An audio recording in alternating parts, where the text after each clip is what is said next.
Hello, everyone. If you like what I'm doing here, please consider subscribing, liking, and commenting. It would really help the channel out quite a bit. Thank you very much.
Here is a story that will tax your powers of deduction. Perhaps you can assist us in solving the mystery which confronts officials of Trans-American Airlines. To aid us in the investigation, the United States Department of Justice has detailed Miss Irene Delroy, clever girl operative, to bring the guilty person or persons to justice. Now here is our problem. Within a period of 3 weeks, Trans-American has lost 3 of the newest type airmail ships in a very mysterious manner. In each case, the pilot, flying through night and bad weather, reported that the ship's motor cut out over mountainous country, forcing him to leave the ship by parachute. Upon locating the wreckage, officials of Trans-American found the mail apparently safe, but were astounded to hear that in each case, a valuable shipment of government securities was missing. Irene Delroy of the Department of Justice, Tom Powers, General Manager of Trans-American, and his board of directors are awaiting the return of Andrews, pilot of the ill-fated 601, the last ship to crash. I tell you, Andrews knows something about this. How do we know his motor cut out on him? If only his word to go on, suppose it didn't, then what? You mean to imply, Powers, that there's some connection between Andrews and the airmail thieves? Why not? We've lost 3 ships counting the one tonight. Andrews was the pilot in each case, the only man in the ship. You don't hear about the motors on our passenger lines giving trouble. Why should the mail planes? Most of all, why should Andrews get all the bad breaks? But, Powers, don't lose sight of the fact that heretofore Andrews has been our best pilot. He's been with us since we organized this company. Why should he want to deliberately wreck $80,000 worth of our ship? What is your opinion, Miss Delroy? Well, you should not overlook the fact that in each case there was a valuable transfer of government securities. I know how you feel about Andrews, Temple. You watched him grow up, aided him where you could. He's engaged to marry your daughter. But men have been known to crack before, especially where the stakes were high. What do you mean, Powers? Just this. I know that for the past few months, Andrews has been trying his luck in the market. He's been gambling on rather risky stocks. Now, I'll tell you something you don't know. 2 days ago, Andrews sold all his holdings in Trans-American. How do you know that? The broker who has been handling Andrews' account told me. What's more, he told me that Andrews is hard up.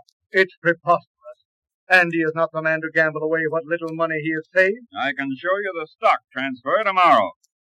The trouble with you, Temple, is that you're too soft-headed for a job like this. Soft-headed, eh? Listen. I believe we will get farther if you gentlemen will assist me by answering a few questions. Sorry, Miss Delroy. Mr. Powers believes that the pilot might have had something to do with this case. Can you tell me, Mr. Powers, if there was any way for Andrews to know that the particular shipment he was carrying was of unusual value? You mean, any way he could know that he was carrying securities? Yes, that's the question. I don't know. I suppose he could have found out some way. Where do you receive the mail from the post office? Just outside this door in the receiving room. Mm-hmm. How long does it take there before it is loaded onto the plane? Oh, not long, possibly 20 minutes. I see. Can you tell me, is the mail ever opened or sorted in the receiving room before it is loaded into the plane? Very seldom. Sometimes, if there's too much weight in one bag, we divide it into 2 containers. However, this is done before the proper authorities. Do you remember if the eastbound pouch was opened here tonight before it was loaded into the plane? Yes, it was opened and divided while the post office men were here. Who ordered it opened? I did. For a reason? Yes. We were carrying a rather large load of express on tonight's eastbound. I wanted to distribute the load more evenly. These new fast mails have a tendency to be a bit nose-heavy as it is. Were you present when the pouch was emptied? I believe I was, at least part of the time. Did you see the government shipment? If I did, I didn't recognize it. Can you tell us if Mr. Andrews was present when the pouch was emptied? That I can't say. He may have been, and again, he may not. Yes?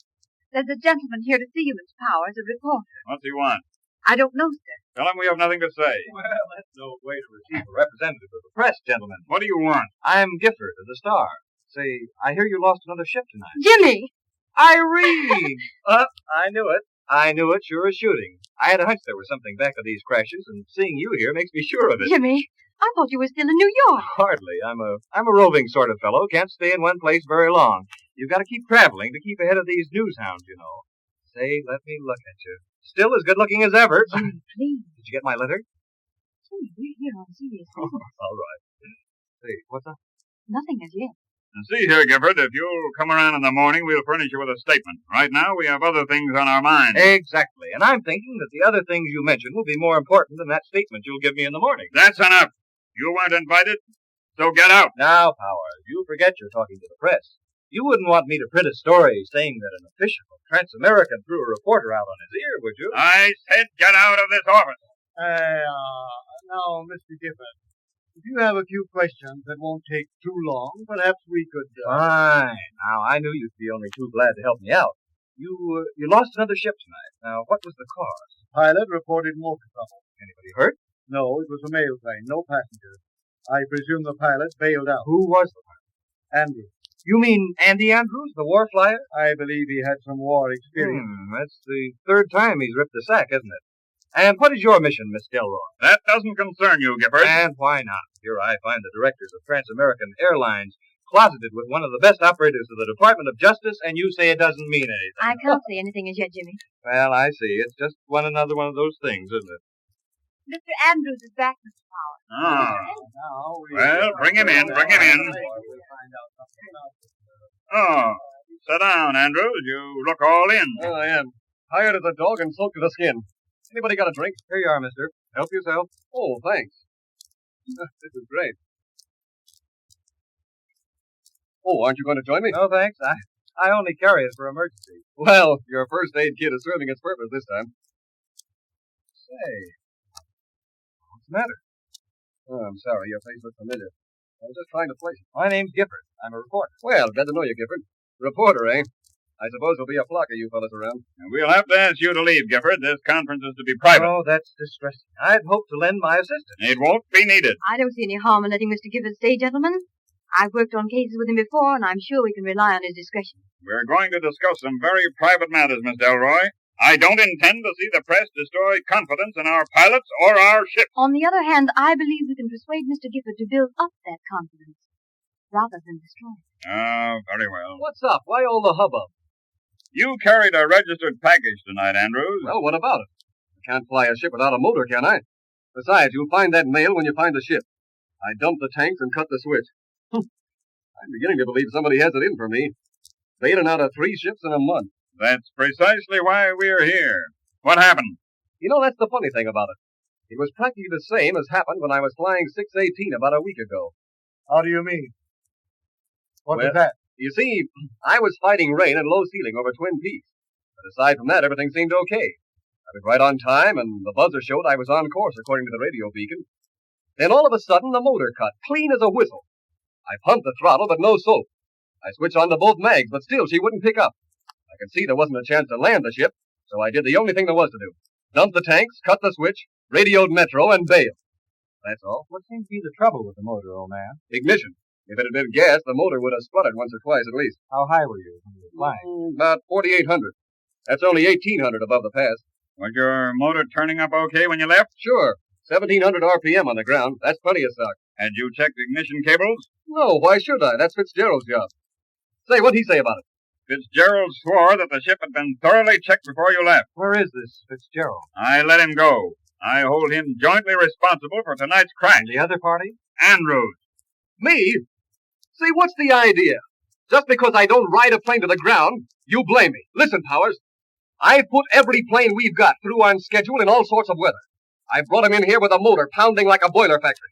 But when a motor cuts completely on me over that country, I bail out, see? And rightly, too. Rightly? Do you mean to tell me that you approve of Andrews' action? Naturally. What else would you expect a man to do? Go down with the ship? Don't get soft-tempered. Tonight, Andrews, you cracked the third ship in 3 weeks in the same place. Oh, what about it? Why don't you find out why the motor on those ships stopped deader than a mackerel? For the love of Mike, do you think I like to bail out in the mountains? Do you think it's fun to risk my neck coming down in a chute in that kind of country? In those 3 trips, you carried $65,000 in government security. Oh, what if I did? What of it? Those securities weren't with the mail when it was recovered from the wreckage. Now I get what you're driving at. In other words, Mr. Powers, you're trying to infer that I took them, is that it? Oh, well, I didn't say that, Andrews, but on the other hand, we know that you've been plunging in the market. Well, what about it? Is there any law against a pilot playing the market? Everybody else does. Yeah, but you sold your holdings in Trans-American Airlines. Sure, why shouldn't I? The stock was mine. You admit you were hard up for money? Sure, I was a sucker, and they cleaned me. But I didn't have anything to do with that mail. Perhaps I'd better introduce you to Miss Delroy here. She's with the Department of Justice. It will be for her to decide. Who is it? Mr. Powers. Well, what is it? Mr. Powers, I've just found the wreckage of 601. Oh, good. Andrews dumped the tanks and cut the switch. Now we'll see if we can find any part of that mail. I don't think you will, sir. Why? Why shouldn't we find it? Because Mr. Fitzgerald found the ship, sir, and reported it was completely burned to pieces.